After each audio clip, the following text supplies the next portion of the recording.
nice to meet you all here. Very nice to be here. So let me see. Okay, today, as I was introduced, I'm CEO at Armenia, which is basically a collaboration platform.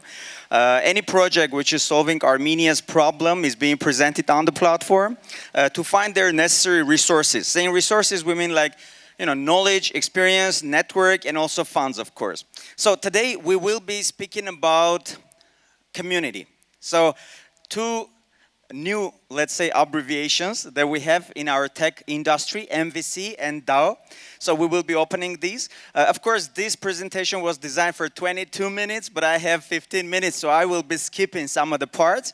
But of course, you always can reach out to me through Facebook, through LinkedIn. So if any question is still left, so you can contact me and I will be very glad to answer. So first of all, the most valuable asset is the community. So this is very important to understand because till now, most of the companies, especially startups, were focused on their products, and we had this abbreviation MVP, minimum viable product.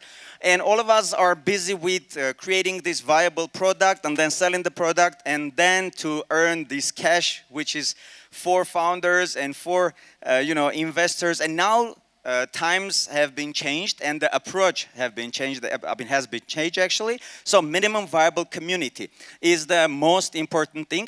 Sorry, I had to give a couple of examples to you. So community is important for all type of businesses. For like Apple with their 3 trillion valuation, and they have created this community plus ecosystem, and they're bringing all of their community members together, understanding that this is the biggest asset. And also like small tiny businesses like Liana, for example, she's cooking one of the best Zhingalov huts in Stepanakert, and she has her own community, and she has this textbook we call Nisyai Teter, whoever is familiar with this, and she's running, her community with this. Why I'm saying this? Because the community is the most important thing for, doesn't matter of how big or small your business is. So you have to, why we have this? Okay, so we have to capitalize our community. Okay, and I was speaking about MVC, so I supposed to, guys, I'm sorry, slides are now working good, but it's okay. So you can just hear to me, all the text, you can skip now. So minimum viable community, as I said, is very important. So you have, as we've been measuring our products when we were speaking about minimum viable products, like if you're earning money, so your metrics are in dollars. If you're gaining customers, so your metrics are in, number of customers. And if you're growing 5% or more every week, so you are a startup. So now we have to measure our communities, and for this we have to manage communities, and for this we need to use tools. Innovation, innovation is happening everywhere. Also in utilizing, guys, it's kind of freaking me out that you don't see the right. Let me show this. Okay, so you have to manage your communities, as I said, and you have to use some of the tools that are automizing basically this community, managing and creating and managing process. So here are a number of different products. Actually, around 15-20% of those, if you will be using in your business, you will be fostering your community. As big as possible. So what we do basically, we use Discord. We collect all the community members there. We have supporters, donors in Armenia. Project creators, experts, community of experts. So everybody are there. So we're organizing them into servers and then into channels, and then you basically foster their knowledge, experience in running your business and growing your business. So about the measurement, I want to tell you one important thing. It is retention rate. So this is the most important measure that you have to have. So this shows how loyal your customers are. So we have this formula here. By the way, you can take a picture of the slides, but also I can send it out to anybody who will reach out to me later. So it's not important to be focused on this. So this is the most important measurement in terms of community.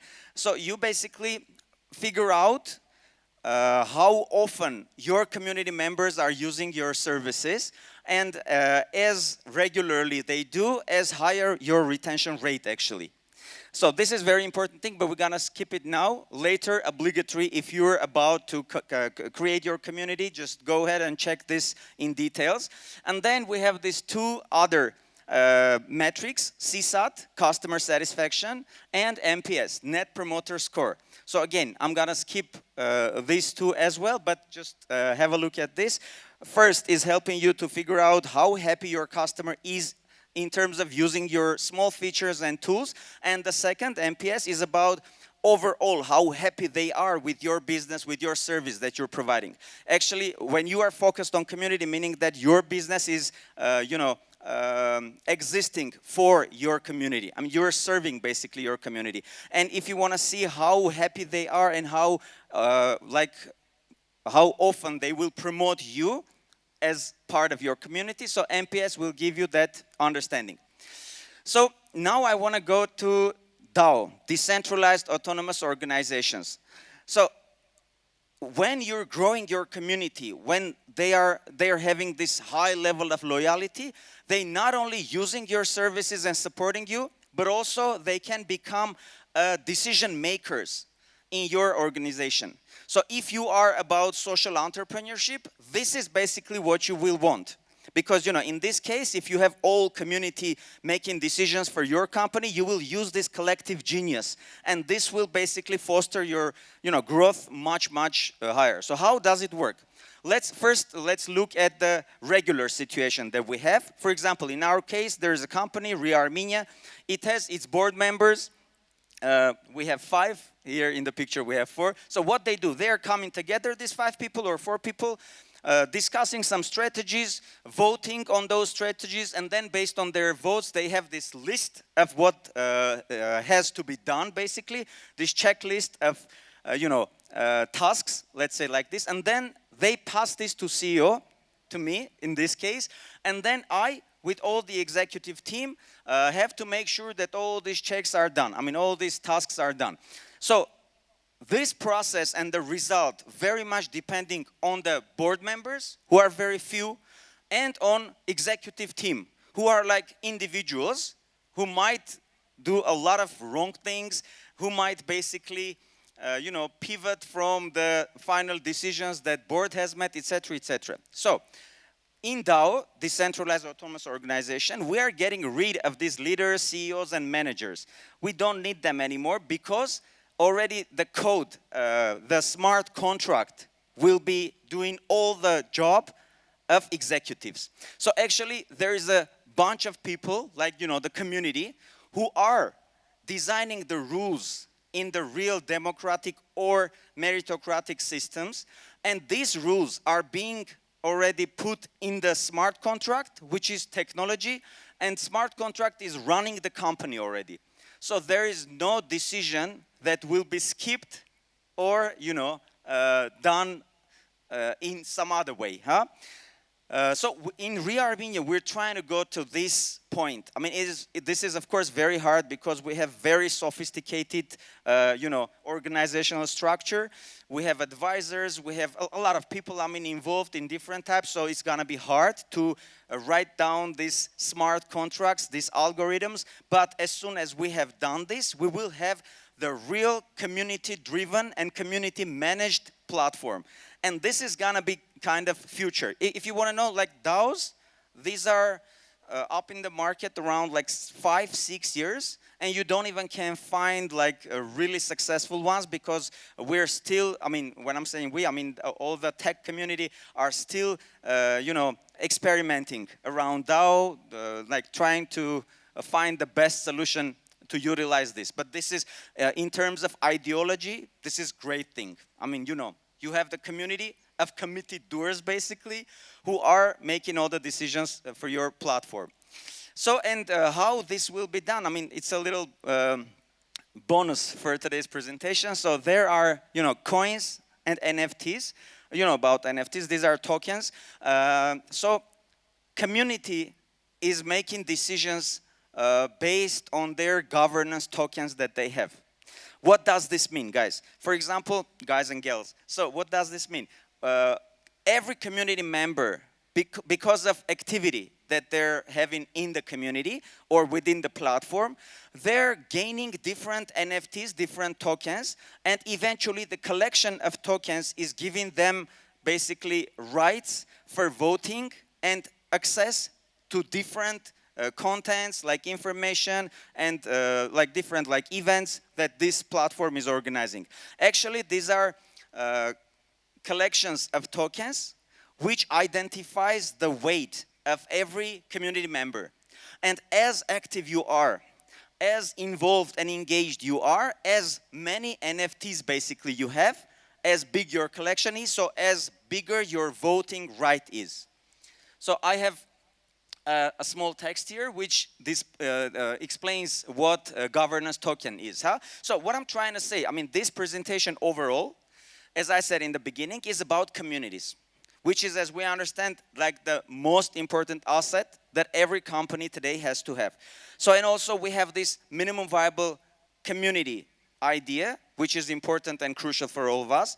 We have this decentralized autonomous organization type governing process, which is already here. 5 or 10 years ago, if you wanted basically to govern your platform using your community's knowledge and skills, you wouldn't have any possibility to do that. At least not in this sophisticated and effective way as you can do it today. And how do you define every community member in your DAO? The voting right or the weight. So these NFTs and coins governance tokens are here to help you with that. So in Armenia, actually, we are already on that path. We already starting issuing our NFTs. For example, for every activity in Armenia, you will get some specific NFT. Like you have donated to some project, you're getting NFT. You're investing in Armenia, or you're participating in Armenia Point 3 event, for example, and contributing as a volunteer, for example, there. So you're getting another tokens. And you're collecting basically all these tokens, which will give you the voting right as soon as we will come to this DAO point of our business. And I have a small challenge here for you guys. I would basically offer each of you to try to organize your own community. If you are a business, so try to organize the community around your business. If you're a person, try to organize your own individual like community. And which is very important just to identify if you have that community or not, if they're loyal enough or not. So just make sure that they consider themselves as the members of your community. Like imagine, for example, one of our friends, for example, Tovinar, is sitting there. She has a company called Misma, and imagine she's creating her community. And when you see somebody from that community saying, "Oh, okay, how are you? What you're doing? What are your businesses? What are your hobbies?" And among other things, she or he is saying that I'm community member of Misma. So I'm from this community. This is a great, great thing. If you can do that, meaning that you will have a lot of alliances, a lot of partners, a lot of supporters in your community, and thanks to who, your business will be growing exponentially. So this is it. Just take this challenge, try to organize your community, and time to time figure out how loyal they are, how big and supportive they are, and you will understand that this is the biggest asset that you can create during your lifetime, actually. This is it, guys. Thank you very, very much. And thank you. And you're welcome with your questions. I hope we're in time, right?